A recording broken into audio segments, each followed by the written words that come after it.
Hickok 45 here, your internet shooting companion, coming to you from the beautiful woods of Middle Tennessee. Yes, Tennessee, the home of Elvis Presley. Yeah, see Graceland up there? Yes, just Elvis today. He wasn't born here, but he lived here a good while. In Memphis, Tennessee. Walked through his house this week. Yeah, glad you're here, out in the woods with me. You know, it's funny, every time I come out here with a camera, y'all are here. I've noticed you're out here in the woods. So that's pretty cool, pretty cool. Glad you are. It's just really 100% of the time when I come out here, I find you all. And a pretty goodly number of you, and that's nice. There's such thing as a goodly number, but a pretty good number, and that's all we need. A quorum, enough to talk to, okay? Don't think as many show up to hear me talk in the woods as might to see an Uzi or something, but that's okay. We have the hardcore folks out here, and that's who I really want to talk to. As I've said before, can never do a video, make a statement, make a posting on Twitter, Instagram, Facebook, video on YouTube, anything that gets to like all your subscribers, or even half of them, seems like.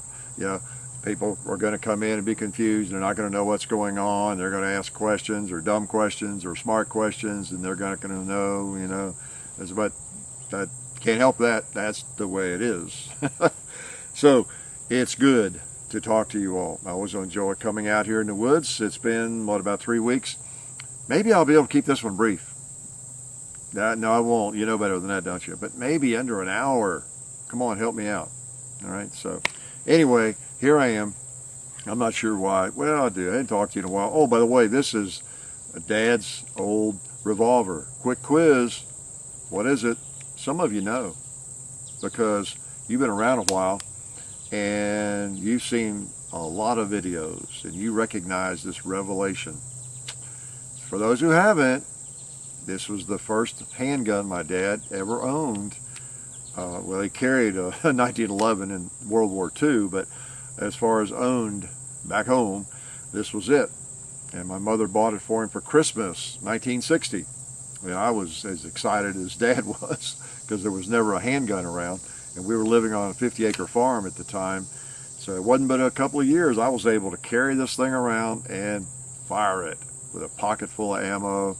So it was pretty cool, pretty cool. A handgun, 9-shot, 22. And I still like it. It still shoots great. You've seen videos on it maybe. So I just thought I'd grab it and out of the safe and bring it out today. So it's a classic for me. It's not valuable to a lot of people. I don't know what the worth of it is, maybe $200-300 or something, but it's priceless to me, of course, because it was Dad's. So anyway, that's what I have in my hand. Got to explain the prop, right? So why are we here? I don't know. I think I was desperate to do a video and get views. Yeah. I'm so glad that we don't have to do that, and never have really. We just always have a gun to show, or another gun, or a gun to show you again, or to shoot, or we don't do a video, or no, didn't run to the video through the camera because of late breaking news or anything. And oh my God, good, got some content, So now our content is mainly firearms. And but there are things that relate to it, and the Shooting the Breeze videos kind of relate to it, because I actually do talk about firearms. Some, don't I? I hope. But that's the cool thing about it. Talk about whatever I want. I can be as stupid as I want, almost, right? Now, several people have asked me, are you going to comment about the shootings, the El Paso and the Dayton and everything? And that always happens, but we don't necessarily run to the camera. There are a lot of people who do that, and some people who do it quite well and have something to add and provide some good insight, I hope, or I think they do. But anyway, I thought I'd weigh in a little bit on it and talk about a couple of things. Hadn't done Shooting the Breeze for a while. and there's nothing really that I can add that's all that profound. It's not the kind of thing that anybody can solve easily and have anything to say that's going to appease everybody or make everything okay. It's just that's life. Life is not black and white. There's a lot of gray area. There's a lot of zone out there where, you know, the answers are not obvious, or the answers are not easy, or there are no answers, you know, for some questions. And it's really a choice kind of thing. A lot of life is a choice between or amongst a lot of, I know that's too negative, but fairly undesirable maybe situations, or not ideals, better. A lot of ways to live, a lot of kinds of societies to have, a lot of kinds of political environments to live in, and none of them are ideal. You know, there's no society on earth that's ideal. It's either more of a dictatorship than the people want, a lot more in a lot of cases, right? Or it's anarchy, and you got mob rule or thug rule, you know, groups of people that control things. There is just no perfect system at all. It's always a big trade-off. So there's big negatives in any system of government, in any type of society. There's some big negatives. It's a matter of what those negatives are going to be, you know, and whether you try to avoid having things like that happen as often or as be as likely. And the trade-off is you live in a police state where if you even think about a firearm, you know, the thought police come and get you. You know, so it's a trade-off. Our founding fathers, as imperfect as they were, they thought this was the best system, you know, and I agree. It is. There's risk involved with any type, and you know, I'd rather live in a free country than a police state, as I always say. And you know, the thing is, and I will ramble more than I meant to, I know, and I'm going to try not to ramble because I don't have an essay to deliver on this, just some random thoughts. But you know, there are no easy answers. Bottom line is, there's no easy answer. It's a really sad situation that society has kind of gotten to. It really is. That we need either a police state or we do run the risk of this happening occasionally. You know, it's sad. And in this country, up until recent decades, we've or even recent years, we've not really had to deal with too much of this sort of thing. Freedom is always messy. We've lived in a free society, messy at times, but still the best choice. And now I know to a lot of people, it's beginning to seem like, wow, is freedom worth it? You know, well, it is. It is to me, and it is to most of us. It is to most or all of you, I think, probably, right? And everything, it kind of depends on if you're involved in it. Like if you're in that Walmart in El Paso, or if you're on the streets in Dayton, Ohio, there's nothing. You might as well be in World War II. You might as well be on the beaches in Omaha, in 1944. What's the difference? You're being shot at and hit. So it's a war zone. You're thrust into through no choice of your own, of course. So there's nothing worse if you're there. It doesn't make a lot of difference to you if you were involved in that at all, or what the statistics say, in terms of the likelihood of that happening. It doesn't matter to you that maybe a plane crash is almost as likely as that, or whatever. It doesn't matter if you were there. It's like the worst thing in your life. It's like they say about unemployment. Unemployment might be 3%, but it's 100% if it's in your family. So I don't have any great words of wisdom other than I still choose freedom. And I thought Tom Gresham in his show on Sunday, his radio show, which is on podcast, opened up the first hour talking about how I paraphrase what he said, although it was very good, that you do realize that in the last 24 hours, there are 110 million gun owners with 350 million firearms who didn't shoot anybody, in this country. And just a reminder that regardless of how horrible something is, how horrific, it's still an incredible aberration. If that's any consolation to some people, it's the truth. It's the truth. Of course, this gun is not loaded. I'm going to leave it open here. Demonstrate safety. I've tried to overdo it, but it's a horrible situation that our society in this country has gotten to the point where this happens really at all. It's going to happen. Somebody's going to flip out occasionally.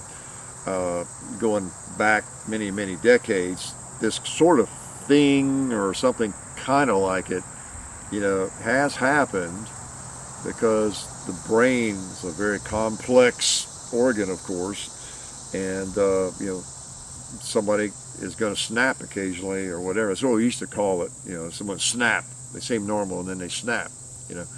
But I don't know. It doesn't seem that it's as much somebody just snapping now as it is somebody kind of working on this their entire life, getting either radicalized through bullying or just through having a horrible childhood, being exposed to the wrong people on the internet and everywhere else, especially social media and websites that help feed some weird side of their brain, as we know, we've all heard about. Was it 8chan? I wasn't even familiar with that. Where apparently just racism and bigotry abound. I don't know. And that's the thing. We're all susceptible to be influenced by media. And if you don't have much in your life going on, especially anything constructive, and maybe you're a little different than most people, and maybe you were shunned in middle school and high school, didn't have a lot of friends, and you were bullied, you feel like an outcast, and you're looking for family, quote unquote. As they say, men especially, they're going to find a dad, they're going to find family, they're going to find somebody to look up to, whether it's a gang, or some weird site on the internet, finding people that will agree with you, whatever your weird aberrations are or your thoughts, they're going to help feed that. It's out there, I'm not a psychologist. I don't play one on YouTube, but I do know a little bit about human nature, and we all do. We've learned a lot, haven't we, just from reports and all the psychologists we see on the air being interviewed about these sorts of things. A lot of it, as they say, is narcissism, where these folks have a narcissistic outlook on life.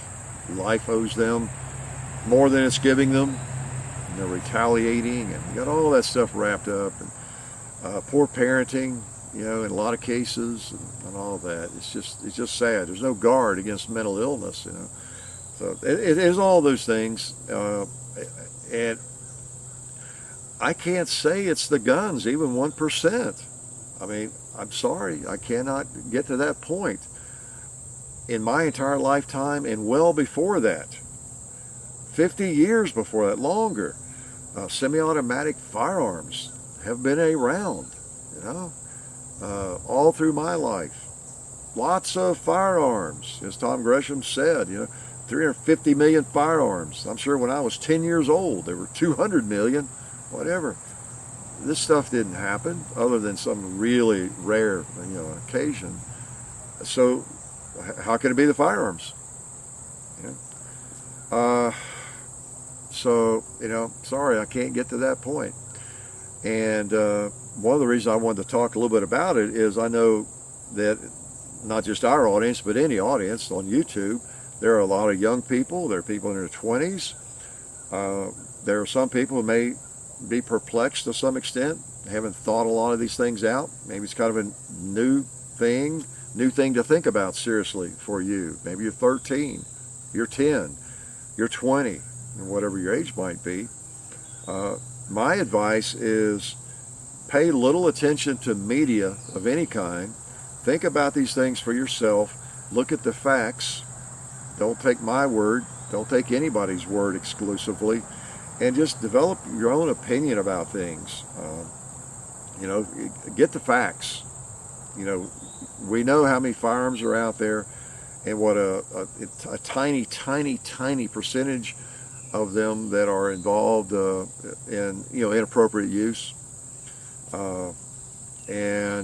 We end up focusing on the aberrations, unfortunately, and we have to some extent because it's so horrific when something happens. But we end up with the tail wagging the dog. And the reason we got to kind of stand fast in our opinions and what we think about things, whatever it is, whichever way it goes, is you can't rely on media, because everybody has an agenda one way or the other. And oh man, you just watch the media. I go back and forth, CNN, Fox News, and around, and it's interesting to see who's interviewing whom and what they're saying. And of course, there are a lot of folks, they are just totally convinced that it's a gun problem. And everything they do in interviews and what they're showing on their channel is geared to that. It's like, why?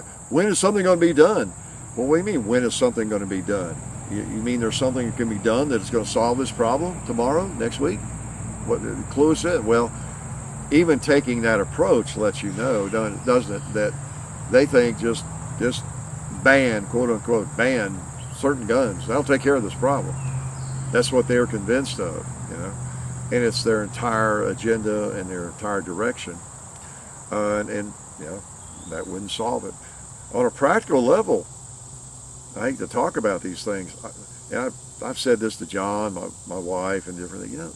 I could go, anybody with any level of skill at all could go buy 2 or 3 revolvers, maybe buy 4 or 5, load them up, go find a big crowd like happens. We know where the big crowds are. You could take out 20 people. What are you gonna do? Okay, let's ban revolvers. 6 shots is too many. There's no limit. I could take 4 or 5 percussion revolvers, cap and ball revolvers, made in 1855, 1860, and achieve that purpose, a horrific purpose. So could anybody, almost.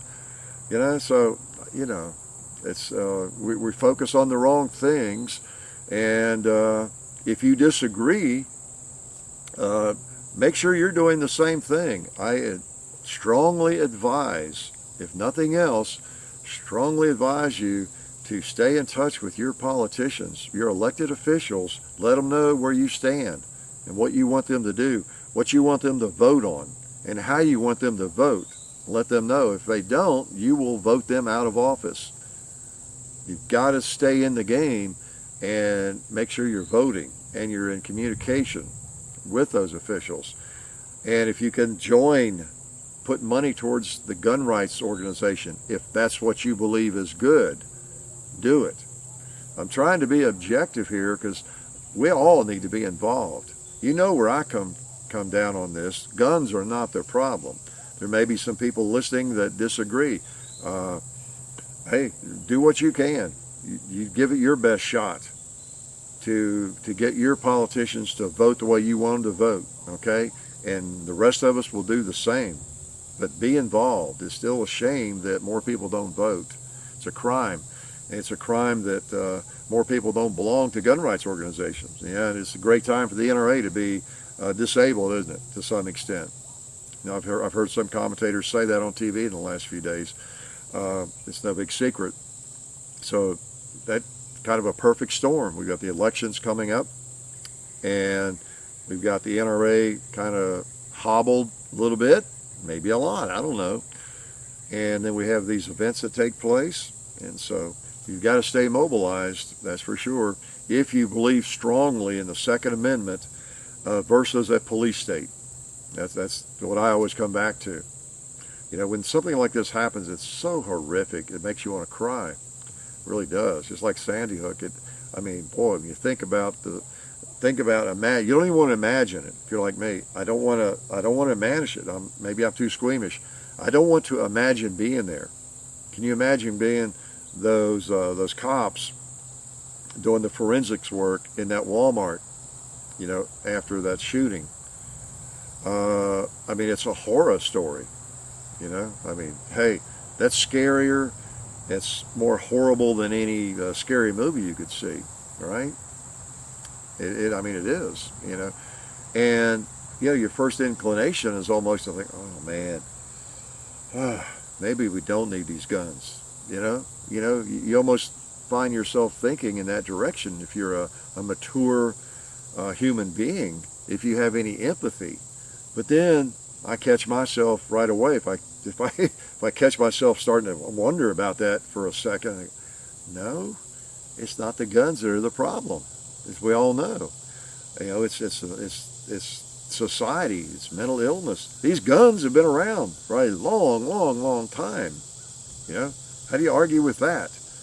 If the guns were the problem, they would have been a problem in 1910 and 1920 and 1950 and even in the 1800s. Granted, we've got some pretty effective firearms, but like I said, it doesn't take an AR-15 to do that.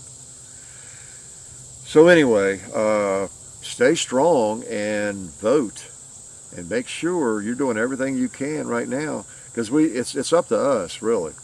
If the NRA is less effective right now, look, there's 110 million gun owners, and if we're all voting and we're all active politically, you know, we can make up for that.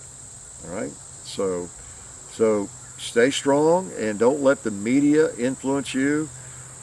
You know, because that's what the media does, and we're all influenced by media. We think we're not, but we're all susceptible to these charismatic people, lots of personality, whether they're on MSNBC or CNN, Fox News. It doesn't matter what station we're talking about, a radio station, a YouTube video, an internet site. We're all affected. Make sure you're seeing all sides of the story, okay, and you're making intelligent decisions, because there's some crazy people in media. You know, whether it's YouTube or the mass media, there's some really there's some folks that are pretty emotional about anything, and they base all of their stances and their agenda on emotion, and they might be pretty convincing. You know, again, whether you see it on Instagram or on YouTube, doesn't matter where it is. There's a lot of media, isn't there? And there's some crazy folks out there, as we all know.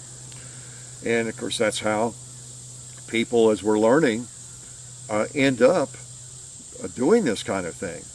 They're already a little unbalanced, and then they get tied into these sites and these people that are of like mind and encouraging them and that kind of thing. Wow.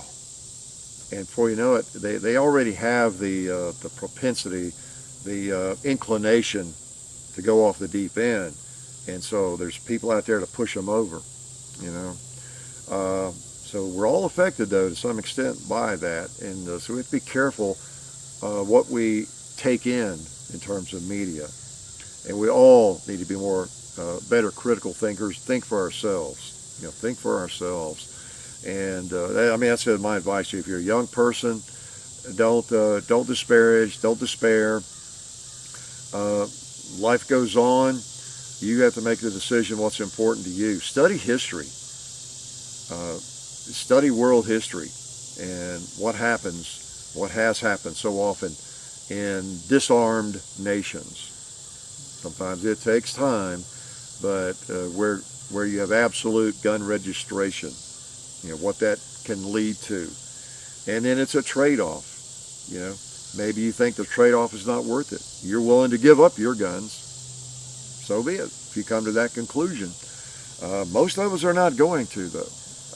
You know, so just think about it. If you're a teenager, and you know, there's a lot of influences, and you've got to decide what you think about things. Again, I encourage you to to do a lot of research, do a lot of thinking, and do a lot of studying, and come to whatever conclusion you come to, and hold on to your convictions, whatever it might be, and don't let emotion-driven people take you over the edge in one way, one direction or the other. That's simple.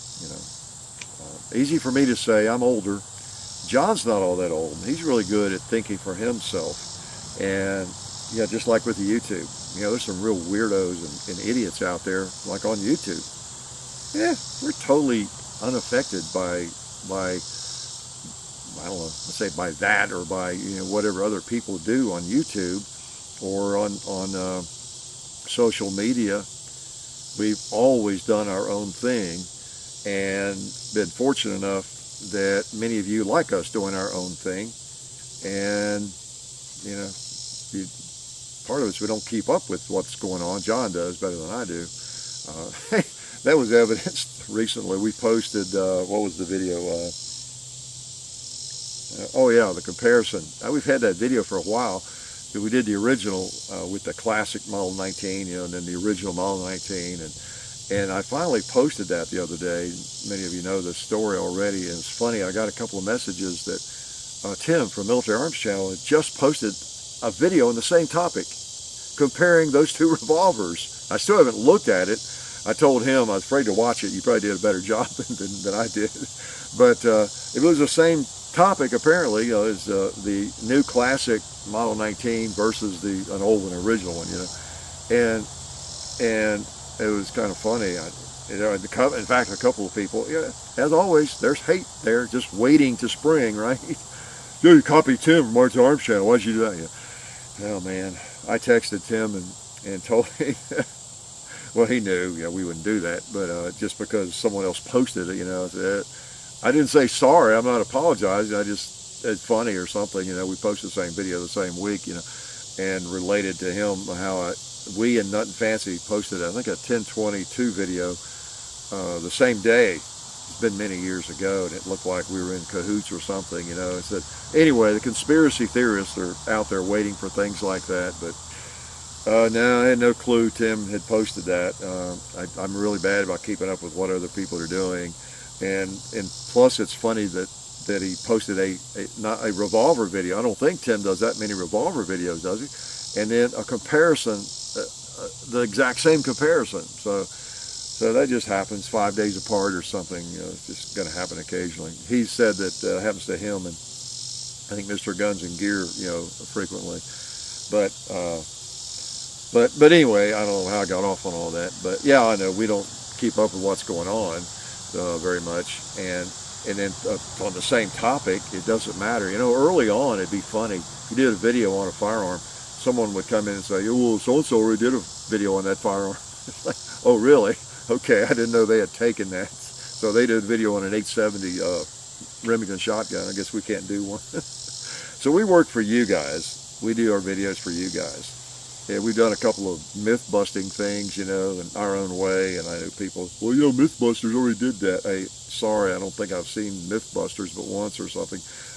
We just think of things that we want to do, and we do it, and for our audience, and there's going to be overlap, but yeah, so anyway, we've talked about that before. So anyway, I don't know, I got off on a tangent. Imagine me doing that. I don't know what our founding fathers would think. I don't know what my dad would think if he were still alive about all this. Society has really gotten to a weird point, and I'm not going to rehash all the expert opinions, but a lot of things are touched on in terms of what has contributed to this. There's a lot of families where the mom or the dad are not around, or they're not influenced, and a lot of young people are growing up living in their phones or on social media, and that's their parents, and society has gotten kind of crazy, and there's a lot of things to blame it on, a lot of easy targets to blame it on, because it really is not the firearms. They've been around forever, so it is something else. And all I know to help mitigate the problem is we just need way more money going to mental health institutions or whatever, which I know we backed off of in recent decades. And we need to take care of each other. And we need to help identify when someone has a serious problem and try to get them help. We just got to take better care of each other. And we need to do a lot of things. We need to do a better job of raising kids, our kids, and just taking care of each other and not hating on each other so much. And it's one thing to just get all crazy about and perplexed about people going down that road of hate when we may be doing it ourselves. Look around the internet. Look at YouTube videos. Look at anything you want to on social media, the internet. There's so much hate. And they're not killing people, not shooting people, but there's a lot of hate. So it's just a stepping up of that, isn't it, that leads people into some of these sites, and they get feeding off each other and a little unbalanced, and then what that can lead to. So don't act like, let's not act like, I'm not saying you all, let's not act like it's those other people. There's only this small group of people on the planet that are filled with hate, and this is the kind of thing they do. We got to watch ourselves, because I see a lot of hate on the internet. I see people looking for any reason they can come up with to hate. So we got to manage ourselves. What we got to do. You see young children, they're not perfect just because they're young and cute, sweet. You see them playing together and arguing and wanting to fight over things. It's part of human nature, and most of us, hopefully, we grow up to the point, we mature to the point where we control that. All those emotions and feelings are there, like road rage or whatever brings it out, so we, as civilized people, we have to control that, and most of us do that, don't we?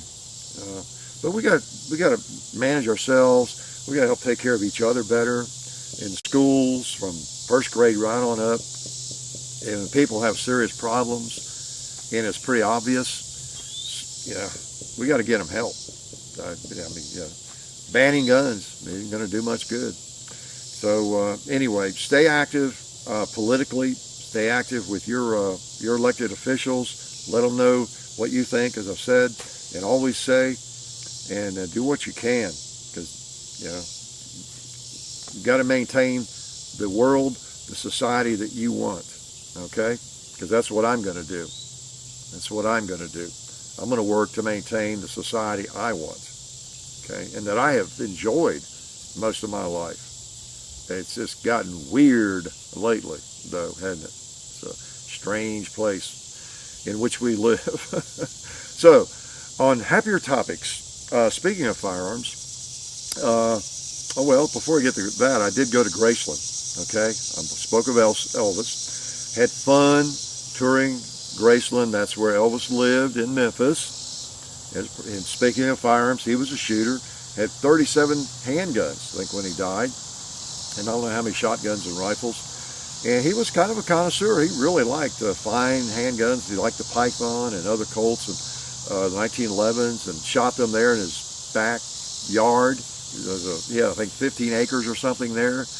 And I saw where he did his shooting, the remnants. I posted a picture of that on Facebook, and I think Instagram maybe, the brass and the bullets they found and all that. So he liked to have fun, and he lived there. He was kind of a prisoner there, unfortunately. Being the icon he was like the Beatles, he could hardly go out. And so he made that his playground.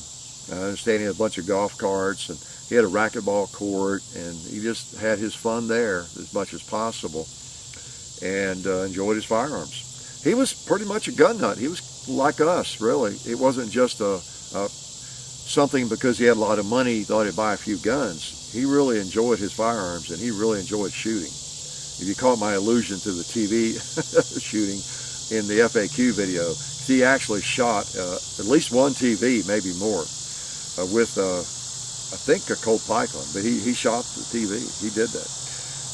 So anyway, but he lived out at that time. It was kind of farmland, He wasn't worried about his neighbors, and he could afford a new TV, but he did. But he was a shooter, a bit of a character. It's a shame he got unhealthy in his last years, and it's just the human beings are almost not.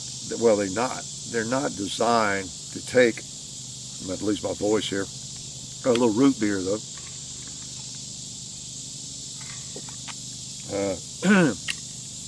Human beings are really not designed, built to take that kind of stardom.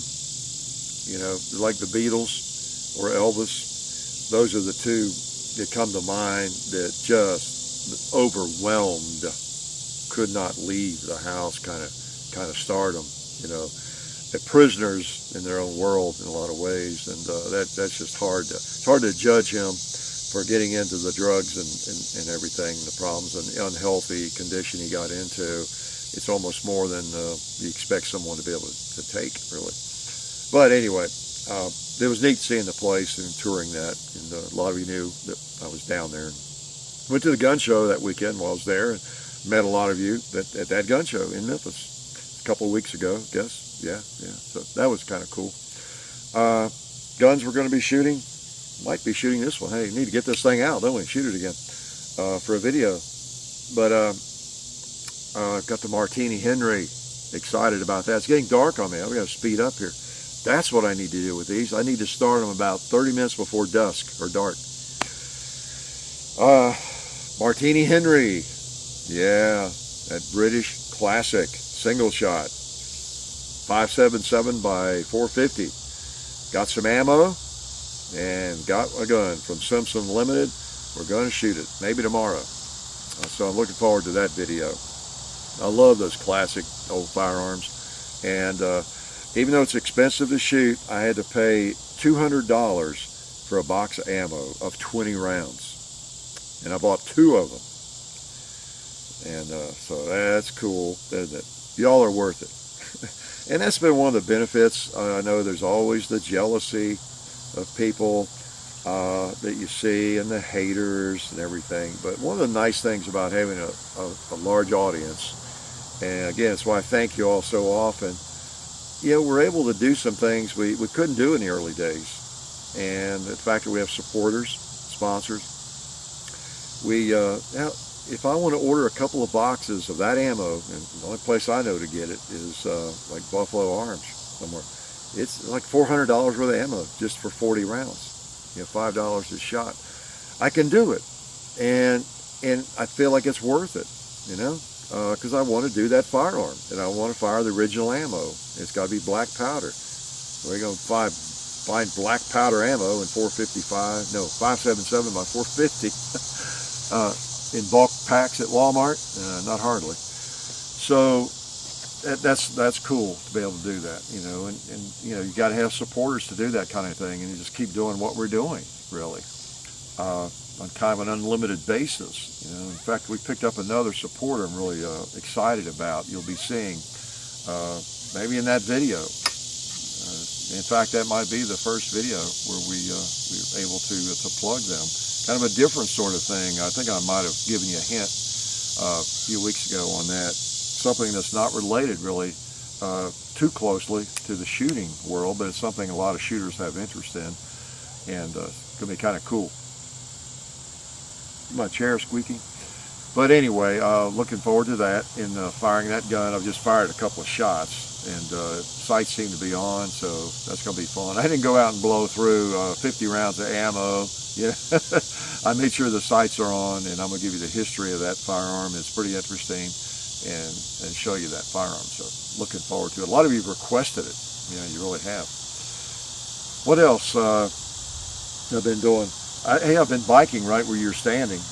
Well, right where you're watching from, in this area, through the woods and the trail some, and trying to lose some weight. And I've been fairly successful the last month. I've lost about 12 pounds to 15, depending on the day, right? But I've enjoyed some success at that just by moderate exercise. It's mostly by reducing what I eat, okay? And I found that to be the case in most of my life. For those of you who are struggling to lose weight, let me give you a hint. Now that I'm an expert, right? Let me give you a hint that I've discovered, so has John. Uh, Now this is going to be a news flash. I might make $1 million some diet, book I could write about this. Here's the news flash. You got to eat less. Yeah, you can quote me on that. You got to eat less. And you got to eat significantly less. I think that's the thing that people, everybody is trying to lose weight and talking about a diet or how they're trying to, what they're doing. Oh yeah, I got to quit eating this apple pie or so much of this. Trying to lose some weight, but I just can't give up this bread, whatever it might be. I tell you what, here's my conclusion.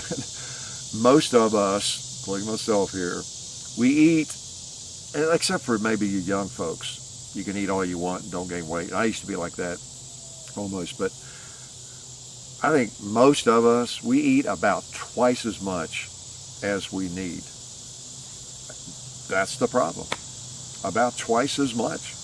I discover if I eat a much lighter breakfast, and that's kind of what I've been doing the last month and a half, and I've been progressively going down. Maybe it's just 0.2 this day of a pound, or it's 0.4 of a pound this day, or whatever, but progressively down. I was up to like 260, and now I'm around 245, and I'm still going down, going on down, but only because I'm eating very light for breakfast, maybe a little yogurt, and maybe a thing of boost or something if I'm really hungry or whatever, but very light for breakfast, kind of a normal lunch, almost what I would normally eat, but really light on the bread, not eating much bread. Just if I do eat bread, some things I just like bread with, you're probably the same way. But instead of eating that whole big piece or 2 pieces of bread or 2 big rolls, just get a roll and just kind of nibble on it, then when I take a bite of the fish or whatever it is, just a little piece of it, just so it's not too drastic a change. And when I finish, maybe I've just eaten half of a roll or something. But eating lighter for lunch, but pretty much a normal lunch. And then that's about it. Don't eat much for the rest of the day. Maybe a few corn chips, maybe, or maybe a little yogurt, or a little something, but not what you would consider a meal. Okay, like a light snack. That's what on those days I can tell a difference. I'll drop maybe, I don't know, 0.3 of a pound or whatever when I weigh every night. That's the other secret. Weigh every day, either every morning or every night, or both. It's just, the scale tells you. The scale tells you. And get one that registers tenths, and just weigh every night. I write it down, and that way I can see. And if I didn't lose anything that day, or I'm up a 1/4 pound or something, I think I can reflect on, yeah, that's right. I ate dinner. It's just an immediate feedback of what it takes to lose weight, what kind of eating it requires to actually either stay level or to actually lose some. And it's the eating, more so than the exercise, I've found. Unless you run a marathon, you're going to lose a lot of weight. But I can actually ride my bike and go walking and everything. But if I eat even normal meals, 3 meals a day, I'm not going to lose any weight. That's me. So you don't even start. Generally speaking, unless you're really young, you got to almost cut in half. I mean, that's basically the bottom line to see any progress. And then it's slow, and then keep monitoring. So that's my sage advice. All right, it's not easy. I tell you though, after a few days or 4, 5, 6 days, it's easier to eat those lesser amounts, and that's the beauty of it. It takes less to get filled up, and it does take self-discipline, but it works. It's that simple. I mean, fewer calories. Who'd have thunk it? Who'd have thunk that was the secret to losing weight, right? Who'd have thunk the secret to doing a shorter video is get caught by the dark, right? So anyway, I'll let you go with that brilliant advice on dieting and what it takes to lose weight. Oh, I've got the converse of that too. I've also discovered the way to increase your weight is, guess what? Increase your calories, eat more. Yeah. So write it down. Gain weight, eat more. Lose weight, eat less. It'll work. No, I appreciate y'all coming out here to the woods to listen to me act. Again, I ramble, and this business of the murders, the shooters, the murderers. They're murderers. They're killers. You know, you and I are shooters. They're murderers. It's a sad state of affairs. It bothers me that society has come to that point, to this point, and we really do need to figure it out.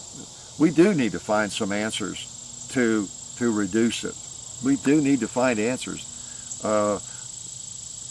The folks that hate guns, they think they have the answer, which they don't. You know, but we do need to find answers, and there is no easy answer. There's nothing that's going to cure it in one big fell swoop. There are ways we can work on it, though. You know, and that's what we need to do. You know, the mental health approach. We've got to monitor ourselves, and we've got to sound like Big Brother. I don't want a police state. That's the whole thing. If we want to live in a police state, then we might make some great strides. We might save some lives, but then again, have we saved lives? You know, if I have to live in a police state, I don't consider that saving my life. I consider my life worth a lot less if I'm living in an absolute police state. So, thank you. I'll take the chances. I'll take my chances, right, okay? But we can do better if we work at it. We spend a lot of money around the world. You know, we're involved in a lot of wars, right? Engagements here and there. Maybe we can, and I think we have kind of seen the light on some of that. Maybe we can bring some of that effort back home and put it to domestic use. And, you know, just, I mean, throwing money at things is generally not the answer. You know, the answer is just a lot of irresponsible people, a lot of irresponsible parents. You know, there's a lot of it. But we got to do what we can. We got to do what we can, not just throw up our hands and say there's no solution, because there is no easy solution. But we can work towards some some partial solutions, at least, I do believe. If we can get these gun haters to quit focusing on guns. Yeah, they've been here long time in big numbers. So anyway, appreciate you all watching, and look forward to talking to you again. Did I? Oh, it's just a warning came on the screen that I'm about out of memory. Okay, this brain's about out of memory. So if it shuts off on me, sorry.